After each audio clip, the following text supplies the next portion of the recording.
So, you're a little shaky on the big moments in history, huh?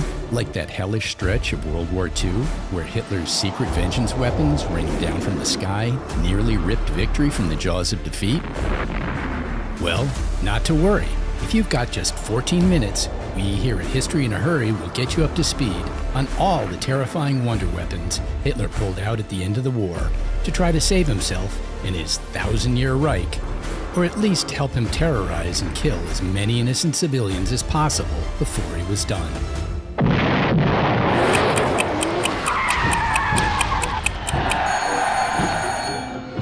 Start the clock. In September 1939, after years of funding a massive program to rebuild his military into the most terrifying fighting force on the planet, Hitler's troops surge into Poland and World War II is on. Within 10 months, Nazi troops have crushed not only Poland, but Holland, Belgium, and France as well. An isolated Britain stands alone, with Hitler's full arsenal aimed straight at her. So dominant is the German military machine that many feel that total Nazi victory over Europe, and perhaps the world, is inevitable. But, as with J-Lo's marriages or Johnny Manziel's football career, things don't always turn out exactly as anticipated. First, Nazi plans to invade England are abruptly put on hold after plucky British pilots, driven by love of country and way too much Earl Grey tea, turned back the Luftwaffe in the Battle of Britain.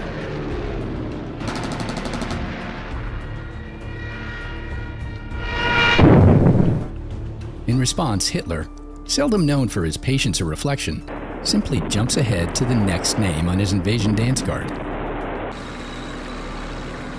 In June 1941, more than 3 million German troops roll into Russia, a nation known mostly for its grim literature, its vodka, and for being the endless frozen frontier where European armies go to die.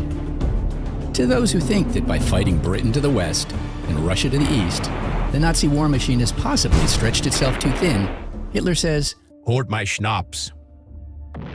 In December of that year, following Japan's attack on Pearl Harbor, Germany declares war on America in support of their Axis ally. Fast forward 2 years, and the Nazis' once unstoppable juggernaut is beginning to look like frozen sauerkraut. In titanic beatdowns by the Red Army, millions of German troops are killed, surrender, or just freeze to death. We weren't kidding about Russia being to Western armies what slashers are to teen movie slumber parties. Meanwhile, British and American troops rout German forces in North Africa before landing in Italy. Worst of all, American and British bombers pound the German homeland around the clock in bombing raids, leaving cities in ruin and German morale in tatters. In the face of such setbacks, a more thoughtful, pragmatic dictator might rethink his approach. Maybe at least redirecting shrinking resources toward protecting his citizens? But of course, that just isn't Hitler's style. Instead, furious and increasingly suspicious of his generals and advisors, he's consumed by his need for vengeance against his enemies and a new crop of wonder weapons which promise to deliver it. The first of these Vergeltungswaffen, that's German for revenge weapon, announces itself with an odd pulsing noise above London's East End on June 13, 1944. But that quirky-sounding engine is deviously deceptive. It powers an unmanned V-1 flying bomb carrying an 1,800-pound explosive. The V-1 is developed from a pre-war design and uses a gyroscope to keep it flying straight and level for up to 200 miles from its ski-jump-style launchers near the Pas de Calais in coastal France. When the engine quits, it's designed to dive, randomly bringing death and destruction to whatever lies below. The first one comes down on a residential London street, killing 6 and leaving 300 homeless. 3 nights later, the Germans drastically upped the ante, firing 244 V-1s toward Britain. 73 hit London. The British instantly work on countering these missiles, which come to be known as buzz bombs or doodlebugs, making it the cutest name for a weapon of mass destruction in the entire war. Hundreds of barrage balloons are floated across the approach path to London, draping thick metal cables down to the ground, creating a metal curtain to trap the V-1s. Pilots flying the fastest British fighters, primarily Supermarine Spitfires, discovered that they can just reach speeds of the V-1s, allowing them to shoot them down. The only hitch? Pumping a stream of bullets into a flying bomb often results in, well, something like that. So, instead of meeting their fate like a luckless cartoon character, British pilots decide to wing it. Literally. By approaching carefully from the side, steel-nerved RAF pilots use their wings to flip the V-1 just enough to disable the gyroscope, sending the bomb plunging to Earth, hopefully in an unpopulated area. But with the Germans launching an average of 200 V-1s per day during the height of their bombardment, even the most diligent efforts could only stop a fraction of the buzz bombs from getting through. Hitler, known to have gleefully screened newsreel footage of London burning during the Blitz 4 years earlier, is rumored to watch film clips of the V-1 strikes over and over for his entertainment. There's a reason this guy is history's biggest villain.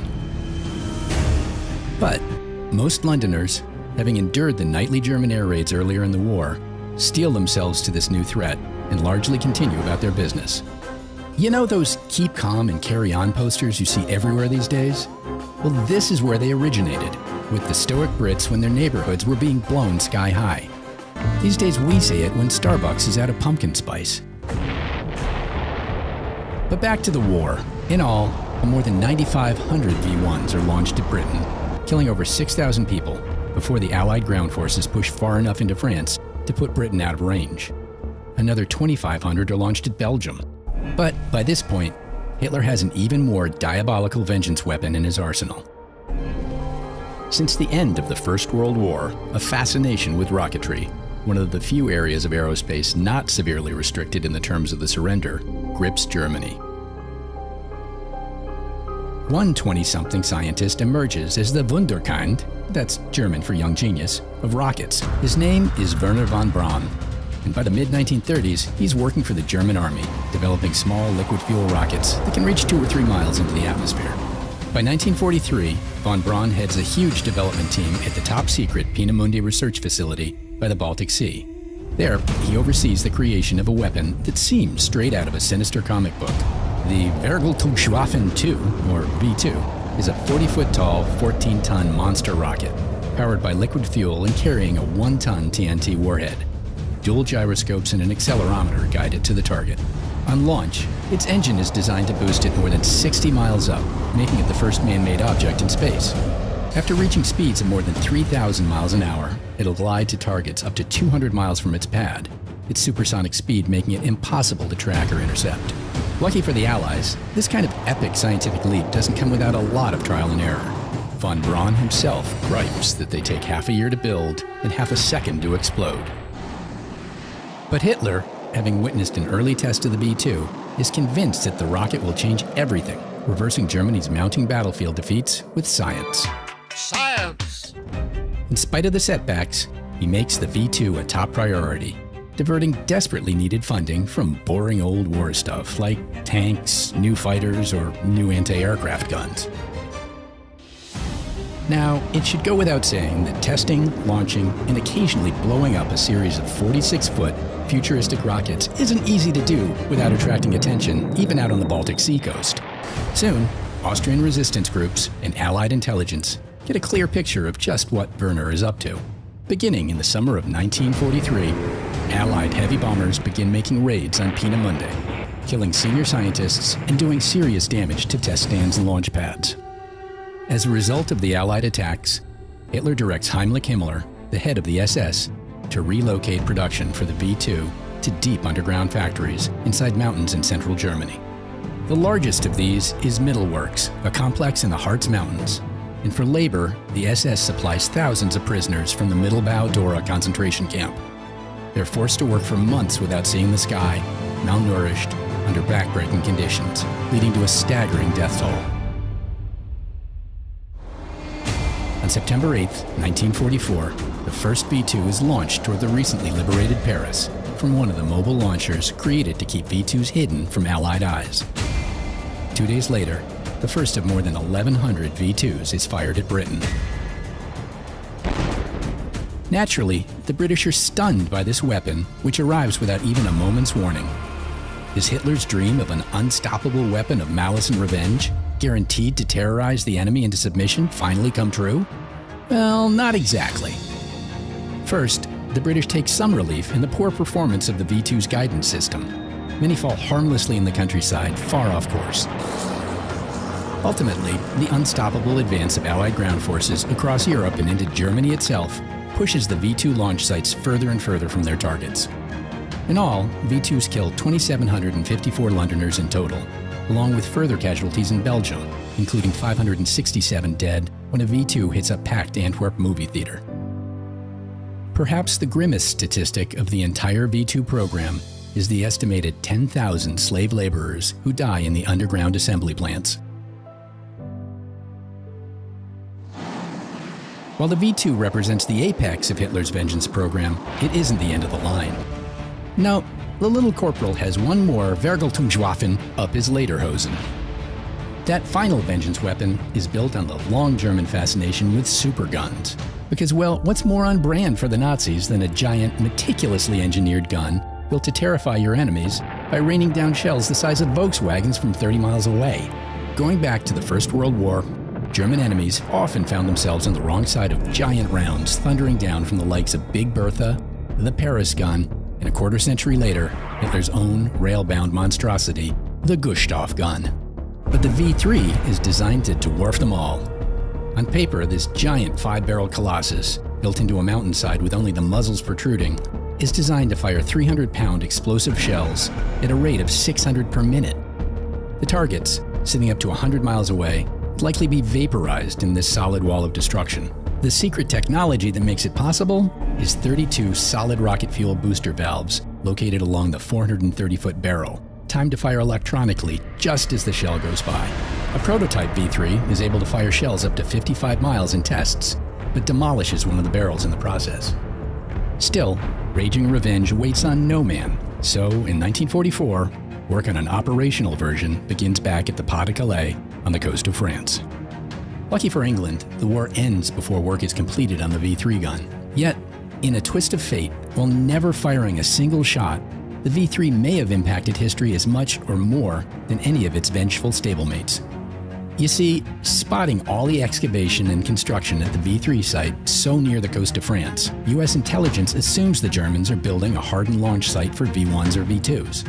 This makes it the perfect target for a secret weapon of their own, Operation Anvil. In it, the U.S. will load aging heavy bombers with 10 tons of high explosives and have 2 brave men pilot the flying bomb partway to the target, then bail out. This will allow radio control from a second plane to guide the bomb onto the site. Tragically, on an attempted strike on the V-3 construction, the robot aircraft detonates prematurely, killing the pilots. One of them is Joseph Kennedy Jr., the eldest son of Joe Kennedy Sr., the U.S. ambassador to Britain, who has been groomed by his father to be the first Catholic president of the U.S. 16 years later, his brother, John F. Kennedy, having inherited his brother's presidential ambitions, will declare, "We choose to go to the moon in this decade and do the other things, not because they are easy, but because they are hard." Ironically, the man to whom Kennedy will entrust this challenge is a very familiar name: Wernher von Braun. Hitler's prized rocket man is the source of a mad race between Russia and the U.S. to capture the brains behind the V-2 along with his team. A few years of heavy scrubbing and NASA public relations are all it takes to remove that Nazi past like a charm. The legacy of Hitler's vengeance weapons program is a complicated one. While it pushed science and technology to new heights, the intended victims mostly took the damage the V weapons caused in stride, having suffered far worse at the hands of old-fashioned weapons. Meanwhile, the greatest victims were the forced laborers who died constructing the superweapons, along with the German people themselves. In the end, the estimated $2 billion cost of Hitler's program likely accelerated the Allied victory, not to mention Hitler's own demise, by starving the German troops of conventional weapons when they needed them most. Stop the clock. Okay, not too bad. We made it by 5 whole seconds. We hope you enjoyed this fast-forward take on Hitler's vengeance weapons. And if you're interested in the secret race that led to a Nazi sending America straight to the moon, keep an eye on this space as we'll be featuring that in a future video. Don't forget to like and subscribe, and leave a comment, it helps us grow. Thanks for watching.